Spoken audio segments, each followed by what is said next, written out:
Thank you so much అన్న.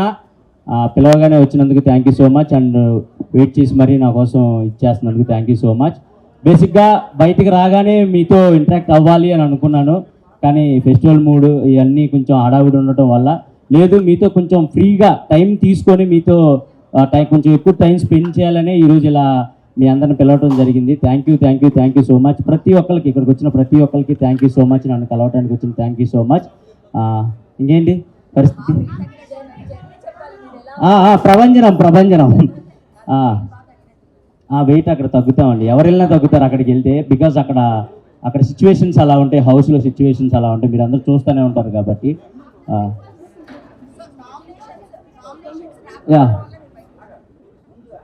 So big బాస్లో నా ఎక్స్పీరియన్స్ అడుగుతున్నారు. బిగ్ బాస్ అనేది నిజంగా చెప్తున్నా, మనల్ని మనం మార్చుకోవడానికి, మనలో ఉన్న క్వాలిటీస్ బయట పెట్టుకోవడానికి ఒక గొప్ప ఆపర్చునిటీ అండి. అది కోట్లలో కొంతమందికి మాత్రమే వస్తుంది. అలా నాకు వచ్చినందుకు నేను చాలా హ్యాపీగా ఫీల్ అవుతున్నాను.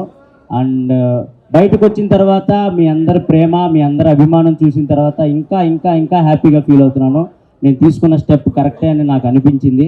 సో మీ అందరి అభిమానం, మీ అందరి ప్రేమ చూసిన తర్వాతే ఓకే మనం సాధించాం లోపలికి వెళ్ళి అని చెప్పేసి ఇంకా గర్వంగా ఫీల్ అవుతున్నాను. అండ్ ఇంకా హ్యాపీగా ఫీల్ అవుతున్నాను. మా పేరెంట్స్ కానివ్వండి, మా ఫ్రెండ్స్ కానివ్వండి, అండ్ మీరు ప్రతి ఒక్కళ్ళు నా సోషల్ మీడియాలో ప్రతి ఒక్కళ్ళు మీరు చేసే మెసేజ్లు అవన్నీ చూస్తే అబ్బా ఏంట్రా బాబు ఇంత సంపాదించుకున్నామా, బిగ్ బాస్కి వెళ్ళి ఇంత ప్రేమను సాధించుకున్నామా అనే ఒక చిన్న హ్యాపీనెస్ ఉంది నాకు. So thank you so much. And big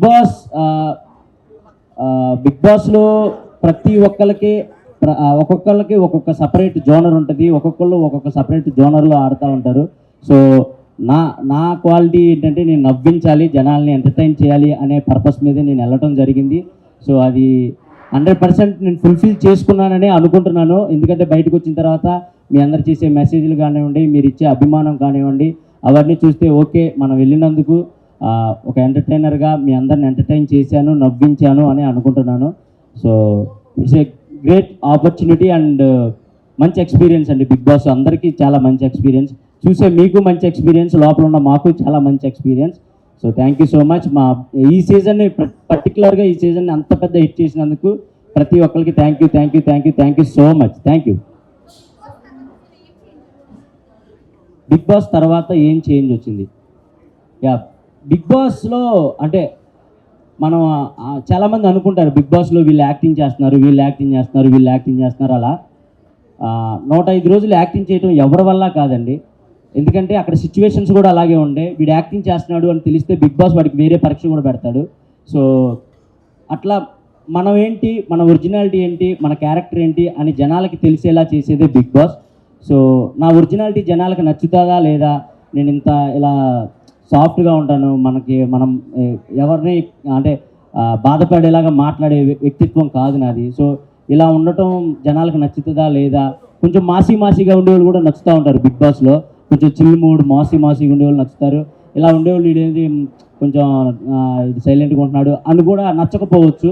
so నా క్యారెక్టర్ నచ్చుతుందా లేదా అనుకుంటేనే నేను హౌస్లోకి వెళ్ళాను. బట్ బయటకు వచ్చిన తర్వాత లేదు, మీరు చాలా బాగా ఆడారు, చాలా మంచిగా ప్లే చేశారు అండ్ అందరితో బాండ్స్ మంచిగా ఇది చేసుకున్నారు అని చెప్తే చాలా హ్యాపీ అనిపించింది. సో అంతే. సో బిగ్ బాస్ లో మీరు లోపల ఉన్నప్పుడు నేను మీ ఊరు వెళ్ళాను, అక్కడ ఉన్న వాళ్ళందరినీ కలిశాను. వాళ్ళందరూ చాలా మంది సపోర్ట్ ఉన్నారు, మీకు బయట చాలా క్రౌడ్ పుల్లింగ్ ఉంది. బట్ అవి ఓట్లు పడలేదు అనుకుంటున్నారా? ఎందుకు మీరు ఎలిమినేట్ అయ్యే విషయం నుంచి? ఎందుకు ఎలిమినేట్ అయ్యాను అనేది అది మనకు చెప్పలేమండి. ఎందుకంటే అది ఎప్పుడు ఎలా జరిగిద్దో మేము హౌస్లో ఉన్న వాళ్ళం కూడా ఎవరు విన్ అవుతారు, ఎవరు ఎలిమినేట్ అవుతారు అనేది మాకు అస్సలు కొంచెం కూడా మా ఇమాజినేషన్ కూడా. ఎందుకంటే నాకు సార్ వచ్చి ప్రతి వీక్ ఒక్కళ్ళనే పొగిడితే వీళ్ళు ఒక్కళ్ళనే పొగుడుతున్నారు, వీళ్ళే విన్నర్ అవ్వచ్చేమో అనే ఒక ఉంటుంది మాకు. కానీ వచ్చిన ప్రతి ఒక్కరిని పొగుడుతారు, వచ్చిన ప్రతి ఒక్కరిని తిడతారు. 14 మందిలో ఉన్న ప్రతి ఒక్కరిని పొగుడుతారు, ప్రతి ఒక్కరు తప్పులు చెప్తారు, అవి సరిదేసుకుంటా పోవటం తప్ప వీళ్ళు ఫస్ట్లో ఉన్నారు, వీళ్ళు సెకండ్లో ఉన్నారు అవి మాకు అసలు తెలియదు. అండ్ ఓట్స్ పరంగా వస్తే నాకు తెలిసి అంటే నా కామెడీని ఎక్కువగా అంటే సిటీలో బాగా ఎంజాయ్ చేసిన, ఊర్లలో మా అమ్మ ఏజ్ వాళ్ళు లేదా నేను వెళ్ళినా కూడా ఏదన్నా ఈవెంట్స్కి కానీ వాటికి వెళ్ళినా కూడా మా అమ్మ మీకు పెద్ద ఫ్యాన్, మా డాడీ మీకు పెద్ద ఫ్యాన్, మా వైఫ్ మీకు పెద్ద ఫ్యాన్ అలా చెప్తూ ఉంటారు. సో వాళ్ళకి నాకు తెలిసి హాట్స్టార్లోకి వెళ్ళి ఓట్లు వేయటం ఇవి కొంచెం కష్టమే. అంటే మనం అలవాటు చేస్తుంటే మేబీ చేసేవాళ్ళేమో, కానీ నేను నామినేషన్లోకి రాకపోవడం, వాళ్ళకి అలవాటు చేయకపోవడం, ఇది ఒక మిస్టేక్ అయి ఉండొచ్చు అని నేను అనుకుంటున్నాను.